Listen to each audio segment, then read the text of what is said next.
Hello everyone, this is Victoria Murphy and this is for my final discussion board post.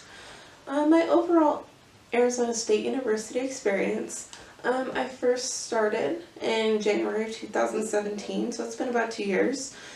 My first semester had about 6 classes. I had to do 1 makeup course for my prerequisites, and I was also working full-time at the time, so it was quite stressful.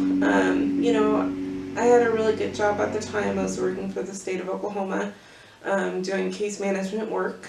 Moving into this summer, I actually had to get ready to move. My husband is Air Force, so we actually were PCSing to another location, which is our current location in Idaho.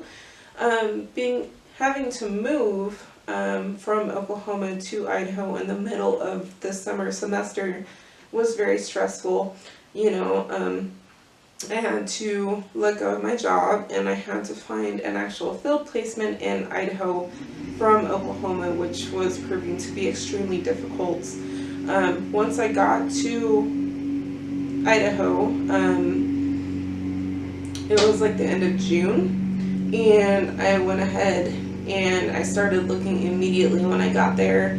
A lot of the field placements have already been taken by Boise State University students or NNU, but I actually had a friend in Las Vegas who was an intern over at the Salvation Army, and her field instructor had actually told her about an opening for an intern up at the Nampa Community Shelter for the Salvation Army. So I actually had to physically go to the shelter to talk to someone to let them know that I was actually physically in Idaho, because they thought I was still in Oklahoma, and I was able to pick up that field placement.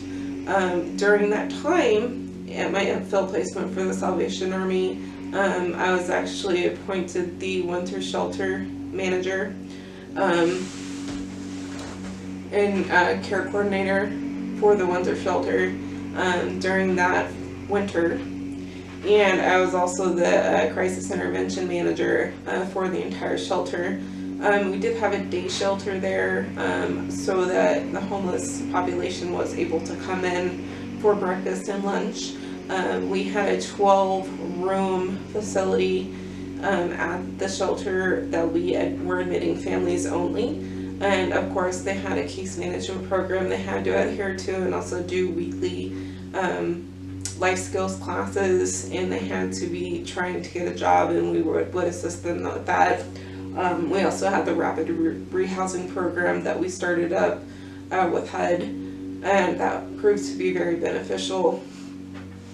A lot of the coursework that we did apply to when I was working there, like, applying theory to practice, learning how to talk to certain people that went through certain traumatic experiences, learning just ways to interact with our clients, both on a micro, meso, and even a macro level. There were quite a few times that we had to go work with the city in certain situations, especially regarding the homeless population. Moving into the second year, in my second year field placement, which was at the Boise State Veterans Home, working with the geriatric population, going into it, I didn't really have a good, I wouldn't say a good view, but I wasn't sure if I wanted to work with that population afterwards. But going into there and actually working with the geriatric population, and I was assigned to the special care unit that works on dementia and Alzheimer's patients. I learned that these individuals that were suffering from these illnesses were still people. They still wanted to enjoy life. They still wanted to get out. They still wanted to listen to music and watch movies and talk and interact. And I never really saw geriatric population in that light before. And now that I have gone through that, and I've actually worked at the field placement, that I feel like it is definitely something I would consider doing in the future. Other things that I've learned within this program is to be adaptable, to make sure you're stepping outside of the box. you know, they will really push you to do new things, to understand new things. You know, the class where you had to look at the DSM diagnosis, that one I really struggled with because a lot of those diagnoses have to do with children, and a lot of the videos were very, very, very eye-opening for me. It was just, I struggled with it a lot emotionally, but I'm glad that I did, because there's actually been situations where stuff has been brought up to me, like especially with people that have take antidepressants, you know, that going cold turkey on them or just stop using them is not a good thing. You know, that was something recently that was brought up that I remember I learned in that class, is that just, you gotta take it, if you've been taking them for a while, you can't just stop taking them, or else there's some serious side effects. Being open-minded, again, when I mentioned going into the veterans home, you know, I really had my mind opened up in learning that, you know, geriatric populations, you know, is something I might consider working with them in the future. You know, one thing I would advise is to be prepared and be flexible. You know, when it comes to your field placements, I would seriously suggest to get ahead as much as you can, to plan ahead.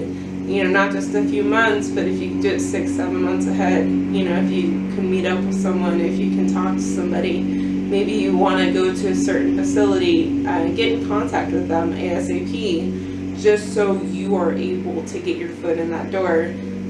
Like I said, my first field placement was super hard. It was last minute. I was scared that I wasn't going to finish my degree, but I was blessed and I got lucky, you know, to be able to find something. And then my second field placement was a huge difference, because I literally contacted my field instructor like a year before I started, and I kept in contact with him just like he asked me to. Told me to call him, you know, a few months beforehand. You know, I had my my papers turned in like 6 months before I was able, before my field placement started, and he was actually very impressed by that. So that would be my advice, would be to actually go ahead, get everything ready as soon as you can, so you're not struggling with it later. Okay? Alright, well, here's my video, and I hope you enjoy. Thank you so much. Bye-bye.